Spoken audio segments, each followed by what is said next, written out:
Run test र non parametric test यो चाहिँ हाम्रो इनिसियल रन टेस्टको स्लाइडको कन्टिन्युटी हो। हामीले इनिसियल स्लाइडमा रन कसरी निकाल्ने, if you are given a series of data अनि त्यसको ऱ्यान्डमनेस चेक गर्नु भनेको छ भनेदेखि त्यसमा चाहिँ भएको डाटाहरूको रन्सहरू चाहिँ कसरी निकाल्ने भनेर हामीले सिक्यौँ होइन। अब त्यही गरेको इक्जाम्पलको एउटा सेकेन्ड इक्जाम्पललाई हामीले लिएर अब त्यसको फर्दर हामीले ऱ्यान्डमनेस चेक गर्नको लागि इन डिटेल कस्तो स्टेप्सहरू अपनाउनु पर्छ भन्ने कुराहरू चाहिँ हामी आज जान्छौँ है।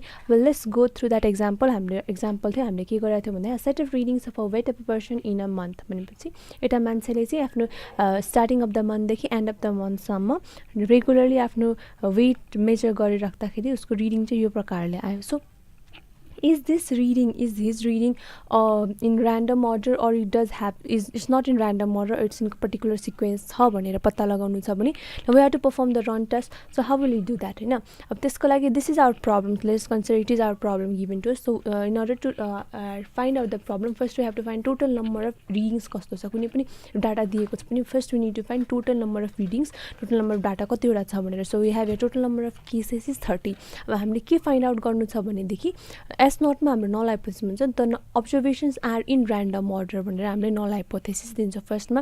In order to perform any hypothesis or any reading or any test we need to give a hypothesis and हाम्रो फर्स्ट हाइपोथेसिस भनेको चाहिँ त्यो हाम्रो अब्जर्भेसन चाहिँ ऱ्यान्डम अर्डरमा छ।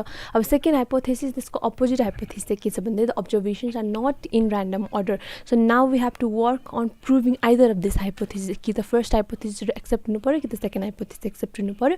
So we need to find out which hypothesis correct होइन। अब त्यो गर्नको लागि let's do we have to do the calculation because हामीलाई यो डाटा दिएको छ। If it were about like wins and losses cases in example number 1 we did in our initial slide होइन, त्यसको केसमा we could simply group the data in two groups of wins and losses, but यो केसमा त we don't have the particular हामीले कसरी यसलाई group गर्ने नै थाहा छैन। So in order to group these numerical data हामीले first we need to find out the median as we had already done in initial slides also. So let's go in small median मा निकाल्यो, median कसरी निकाल्यो भने n+1 by second item गरेर गऱ्यो अनि n भनेको हाम्रो टोटल नम्बर अफ आइटम 30 छ। 30 + 1 भनेको 31 डिभाइडेड बाइ 2 भनेको 15.5 आउँछ। 15.5 भनेको चाहिँ हामीले माथि दिएको डाटालाई चाहिँ असेन्डिङ अर डिसेन्डिङ अर्डरमा अरेन्ज गर्नुपर्छ। That we can show it in here है। त्यो भयो भनेदेखि हामी ऱ्यान्डमनेस चेक गर्ने हुँदैन। सो रफली हामीले के गर्नु पऱ्यो, हाम्रो यो डाटालाई चाहिँ असेन्डिङ अर्डरमा सपोज वी अरेन्ज देम, अन्त हामीले चाहिँ एटलिस्ट सबैलाई 30 वटै डाटालाई गर्नु पर्दैन। जस्ट हाम्रो कतिवटा चाहिन्छ 15 र 16 आइटम चाहिएको छ, त्यस कारणले स्टार्टिङदेखि अराउन्ड 16 आइटम्सलाई चाहिँ हामीले असेन्डिङ अर्डरमा अरेन्ज गरिदिइसकेपछि अब त्यसको 15 to 16 आइटमलाई लिएर we can take out the median and here we have 41 + 41 divide by 2 is 41। So हाम्रो मिडियन यो गिभन डाटाको लागि हाम्रो मिडियन चाहिँ 41 आयो। अब टेकिङ द्याट मिडियन एज एउटा हामीलाई बेस मानेर अब त्यो मिडियनभन्दा हायर भ्यालुलाई हामीले पोजिटिभ असाइन गर्छौँ र लोवर भ्यालुलाई नेगेटिभ असाइन गर्छौँ। यसरी चाहिँ हाम्रो दुईवटा ग्रुप्स अफ डाटा चाहिँ हामीसँग अप्टेन हुन्छ। सो लेट्स सी हाम्रो सिम्बल सिक्वेन्स यसको के हुन्छ भन्दाखेरि मैले यहाँ 40 भनेको स्मलर देन 41 लाई ब्लू कलर असाइन गरेको छु र ग्रेटर देन 41 लाई रेड कलर असाइन गरेको छु। द्याट इज इक्वल टु 41 लाई मैले कुनै पनि कलर दिएको छैन, इट्स जस्ट ब्ल्याक होइन। सो हामीले only we have to take the groups of this blue and red colour data. अब यसलाई मैले पोजिटिभ र नेगेटिभ साइन दिइसकेँ, positive to the values greater than 41 and lesser minus to the values lesser than 41. Okay, then we need to group them. अब यस्तो गइसकेपछि we can find out the total number of pluses कति छ minus कति छ, runs पनि कति छ, we can find out easily. And here we have the test statistics मा चाहिँ number of plus भनेको total number of pluses कति आयो भने 9 आएछ, total number of minuses कति आएछ 14 आएछ, n1 र n2 we gave it. अब त्यसपछि we have total number of runs is equal to 9. अब यसमा group of plus र group of minus कतिवटा छ, you can it is 9, you can yourself count it हैन कतिवटा छ। अब नाउ द्याट वी हेभ यो त हामीले पहिला पनि साइड पनि गरिसक्यो। अब आफ्टर दिस वर्ड भनेपछि त कसरी कम्पेयर गर्ने भन्दाखेरि इट हेज अ टेबल हामीसँग यो कम्पेयर गर्नको लागि when we have the value of n1 and value of n2 we need to compare this value with the value from the f table and there we have in order to do that we need to do the critical reasoning, and that is find out next for a pre-assigned level of significance at alpha is equal to 0.05 and corresponding to n1 is equal to 9 and n2 is equal to 14 we obtain from f1 and f2 table. The table goes in their like this. टेबलमा चाहिँ के देखाएको छ F1 र F2. F1 टेबलले जहिले पनि हाम्रो lower limit of R दिन्छ भने F2 टेबलले जहिले पनि हाम्रो अप्पर लिमिट अफ R दिन्छ.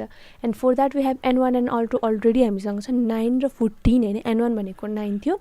So let's see in here.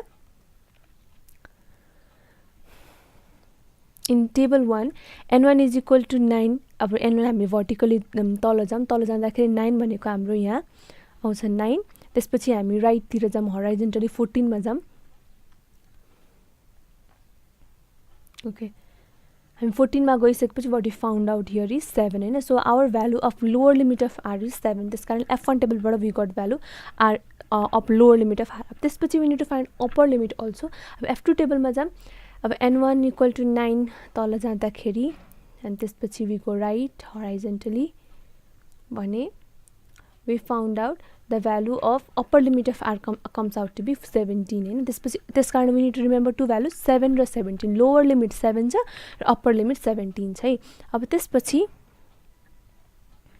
now that we have the lower limit and upper limit of R, अब हामीसँग के फाइन्ड अब हामीले चाहिँ रिजनिङ डिसिजन लिनु पर्यो. हाम्रो चाहिँ जहिले पनि डिसिजनमा के हुन्छ भने यो केसमा इफ आवर रन जुन हाम्रो रन हामीले फाइन्ड आउट गरेको छ माथि 9, अब यो रनको value must lie in between the upper limit and lower limit of R in order to accept our null hypothesis. यदि हाम्रो नल हाइपोथेसिसलाई एक्सेप्ट गर्नु छ भनेदेखि R must be greater than lower limit and lesser than upper limit हैन. And as you can see in here हाम्रो R भनेको 9 हो which is greater than 7 and it is lesser than minus 17. That's why we can accept our null hypothesis since the two reasoning was else हैन.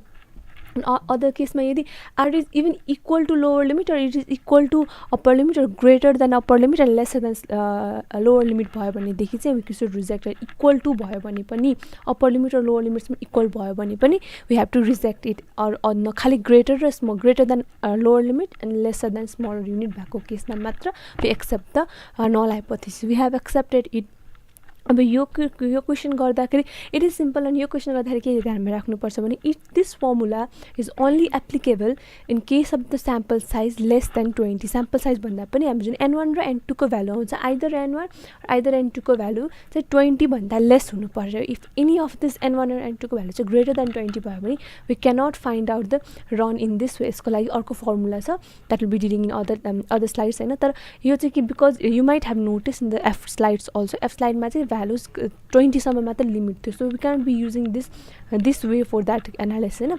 So until that only 20 वटा value छ भनेदेखि चाहिँ you can simply do this and we can find out the randomness. अब योबाट हामीले we accept the null hypothesis भन्नुको अर्थ चाहिँ the weight of the persons are in random order भनेर हाम्रो प्रुफ भयो. So this is how you find out the randomness. I hope that was help.